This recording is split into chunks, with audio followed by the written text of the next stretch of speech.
നിർവ്വാണ പ്രകരണം അവസാനത്തെ 6ാമത്തെ പ്രകരണമാണ് യോഗവാസിഷ്ഠത്തിൽ. അതാണ് അതിൻ്റെ മർമ്മപ്രധാനമായിട്ടുള്ളത്. യോഗവാസിഷ്ഠത്തിൽ വെച്ച് ഏറ്റവും വിശേഷപ്പെട്ട ഉപാഖ്യാനമാണ് ചൂടാല അല്ലെങ്കിൽ ശിഖിധ്വജോപാഖ്യാനം. അവർ രണ്ടുപേരും ദമ്പതികളാണ്. ആ ദമ്പതികളിൽ ഈ ചൂടാലയ്ക്ക് പെട്ടെന്ന് ജ്ഞാനോദയമുണ്ടായി. അത് മനസ്സിലാക്കാൻ ശിഖിധ്വജന് സാധിച്ചില്ല. എന്താ, നിന്നെ നോക്കിയാൽ വലിയ പ്രകാശം, സൗന്ദര്യം, അഴക്, ആകർഷണമൊക്കെ കൂടിയിട്ടുണ്ടല്ലോ മുഖത്തിലേക്ക്, നിനക്ക് എന്തു പറ്റി? എന്താ ഇങ്ങനെ ഒരു സൗന്ദര്യം അല്ലെങ്കിൽ ഒരു പ്രകാശം, ഒരു ശ്രീത്വം എന്ന് ചോദിക്കുക. അപ്പോൾ അവർ മറുപടി പറഞ്ഞു. എന്താ മറുപടി പറഞ്ഞേ? ഞാൻ വാസ്തവത്തിൽ ഇരിക്കുന്നത് എവിടെയാ എന്ന് ചോദിച്ചാൽ പൂർണ്ണമായ വിശ്വത്തിന് അധിഷ്ഠാന രൂപത്തിൽ എല്ലാറ്റിനെയും താങ്ങി നിർത്തുന്ന അതേ കേന്ദ്രത്തിൽ, ഉറവിടത്തിലാണ് എൻ്റെ വിശ്രമം. അപ്പോൾ ശിഖിധ്വജനൊന്നും മനസ്സിലായില്ല. ഇത് എന്തിരിപ്പം? അത് ഒന്നിലോ സോഫയിലിരിക്കും, ഇല്ലെങ്കിൽ കസേരയിലിരിക്കും, ഇല്ലെങ്കിൽ ആട്ടുകെട്ടിലിരിക്കും. ഇതൊക്കെയാണ് നമ്മുടെ ഇരിപ്പ്. നമ്മുടെ സ്ത്രീ, നമ്മുടെ ധർമ്മപത്നി പറയണു, ഞാൻ ഇരിക്കുന്നത് എവിടെയാണെന്ന് അങ്ങേക്ക് അറിയോ? ഈ വിശ്വത്തിനെ മുഴുവൻ സന്ധാരണം ചെയ്ത് നിലനിർത്തുന്ന ആ വിശേഷപ്പെട്ട ചിത് പ്രകാശത്തിലാണ് എൻ്റെ സ്ഥിതി എന്ന് പറഞ്ഞപ്പോൾ ശിഖിധ്വജനൊന്നും മനസ്സിലായില്ല. അങ്ങനെ മനസ്സിലാവാത്ത ശിഖിധ്വജൻ ഭാര്യയ്ക്ക് ഇത്ര വലിയ ഉത്തുംഗമായ നില കിട്ടിയില്ലോ എന്നൊരു ചിലപ്പം വിഷമോ കുശുമ്പോ എന്തെങ്കിലും ഒന്നും ഉണ്ടായിരുന്നു. അത് കഴിഞ്ഞ് ശിഖിധ്വജൻ നിങ്ങൾക്ക് എവിടുന്നാണ് കിട്ടിയതോ നോക്കിയായി. അതൊന്നും പറഞ്ഞതൊന്നും മനസ്സിലായില്ല. അങ്ങനെ ശിഖിധ്വജൻ ഓടിപ്പോയി കഠിനമായ തപസ് ചെയ്യാൻ പുറപ്പെട്ടു. തപസ് ചെയ്ത് പാപം ശരീരം ശുഷ്കമാവുന്നതല്ലാതെ പ്രബോധം വരുന്നില്ല.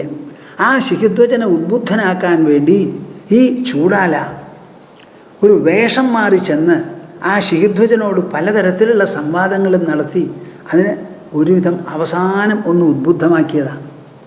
അതിൽ ഒരു ഭാഗം എൻ്റെ മനസ്സിൽ തോന്നുന്നത് പറയുന്നത് എന്താണെന്ന് വെച്ചാൽ, അങ്ങ് രാജ്യവും രാജധാനിയും ഒക്കെ വിട്ടു വന്ന് തപസ് ചെയ്യണു, വാസ്തവത്തിൽ ത്യാഗം എന്നൊന്നും അങ്ങയിൽ ഉണ്ടായിട്ടില്ല. നീ എന്താ ഇങ്ങനെ പറയുന്നത്? ത്യാഗമുണ്ടായിട്ടില്ല എന്ന്? എത്ര നല്ല രാജധാനിയായിരുന്നു, ഏകഛത്രാധിപതിയായിരുന്നു ഞാൻ. അതൊക്കെ വിട്ടുവിടെ വന്നു. ഇവിടെ വന്ന് കുടീരത്തിലാണ് താമസിക്കുന്നത്. ഇവിടെ കിടക്കാൻ ഒരു കട്ടിലില്ല, ഒരു മെത്തയില്ല, കുടിക്കാൻ ഒരു മൺപാത്രത്തിൽ കുറച്ച് വെള്ളം മാത്രമേ ഉള്ളൂ. കായകളും കിഴങ്ങുകളുമായി ഞാൻ കഴിഞ്ഞുകൂടുകയാണ്. എൻ്റെ ശരീരം മുൻപിലിരുന്ന തൂക്കൊന്നുമില്ല. ഇപ്പം ഞരമ്പുകളും എല്ലും വരെ എൻ്റെ ശരീരത്തിൽ കാണാം.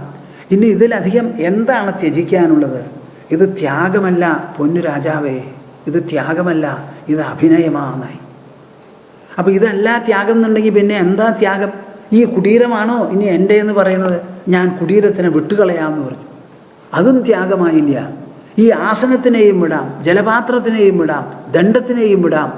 ഇങ്ങനെ എന്ത് വിട്ടാലും ചൂടാല മിണ്ടില്ല. ഇതൊക്കെ അഭിനയമാണ്, ത്യാഗമല്ല, ത്യാഗമല്ല, ത്യാഗമല്ല. എന്നാൽ ഇനി ബാക്കി നിൽക്കുന്നത് എൻ്റെ ശരീരമാണെന്ന് പറഞ്ഞ് അവിടെ ഒരു ഓട്ടം ഓടി ഒരു വലിയ ഒരു മുറിവിൽ അങ്ങോട്ട് ചെന്ന് അവിടെ ചെന്ന് നിന്നു. ഞാൻ എടുത്തങ്ങോട്ട് കുതിക്കാൻ പോവാ ഈ ശരീരത്തിനെ വിട്ടുകളയാന്ന്.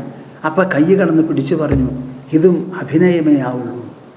അപ്പോഴാ ചോദിച്ചത് ശിഖിധ്വജൻ, അങ്ങനെയാണെങ്കിൽ ശരിയായ ത്യാഗം എന്താണ്? അപ്പം ചൂടാല പറയുകയാണ്, ശരിയായ ത്യാഗം എല്ലാറ്റിനെയും ഗ്രഹിക്കുന്നു എൻ്റെ എന്ന് തോന്നുന്ന മനസ്സുണ്ടല്ലോ, ആ മനസ്സിനെയാണ് ത്യജിക്കേണ്ടത്. മനസ്സിനെ ത്യജിച്ചാൽ സർവത്യാഗമായി. അപ്പോൾ മനസ്സിനെ എങ്ങനെയാ ത്യജിക്കുക എന്ന് അപ്പോഴാണ് ചോദിച്ചത്. ഇതാണ് അതിൻ്റെ ഉള്ളടക്കം.